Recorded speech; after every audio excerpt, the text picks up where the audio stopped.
Mega Amjad గురించి దాదాపు ఆ సోషల్ మీడియాలో యాక్టివ్గా మన పార్టీలో ఉంటాడు. ఫస్ట్ అది ఒక ఎగ్జాంపుల్.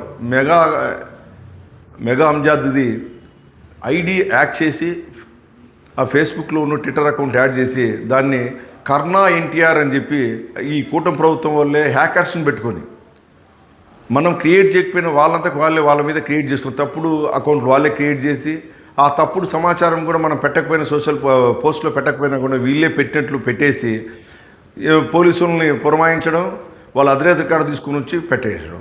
కనీసం అది సమన్వయకర్తకు కానీ కార్యకర్తలకు కానీ ఎవరికి ఇంట్లో వాళ్ళకి కానీ ఎవరికి తెలియకోకుండా తీసుకొచ్చి లోన్ పెట్టడం.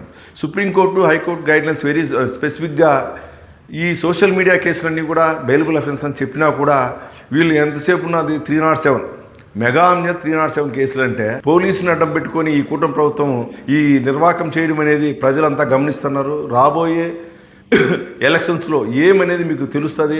కర్మ సిద్ధాంతం అంటారే, ప్రతిదానికి చాలామంది కర్మ సిద్ధాంతం అంటారు. ఆ కర్మ సిద్ధాంతం మీరు 3.5 సంవత్సరం మీ కర్మ సిద్ధాంతం మీకు రిప్లై అవుతుందని చెప్పి మా జగన్మోహన్ రెడ్డికి స్పెసిఫిక్గా చెప్పడం జరిగింది. కదిర్లో మీరు చూడండి ఎంత దౌర్జన్యం జరుగుతుంది. దాంట్లో మన మెగా అంజద్ పైన ఏదైతే ఆయన చేయని నేరము చేయని పనికి ఆయన పేరు పెట్టి ఎవరో ఫేక్ ఐడితో ఆయన గురించి ఏందేందో లోకేష్ బాబు గురించి కానీ చంద్రబాబు నాయుడు గురించి రాసినారని ఆయన పైన ఈ రాష్ట్రంలో పీటీ వారెంట్ కింద ఆయనకి కదిరి, నెల్లూరు, గుంటూరు, కడప తిప్పుతున్నారు.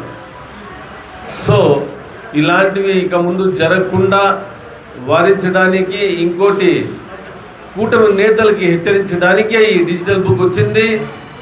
ఏదైతే మెగా అంజద్ పైన దౌర్జన్యం జరుగుతోందో దానికి నేను తప్పకుండా ఆయనకి అండగా ఉంటానని, ఇప్పటికే ఆయనకు నేను అండగా ఉన్నానని కూడా నేను తెలియజేసుకుంటున్నాను.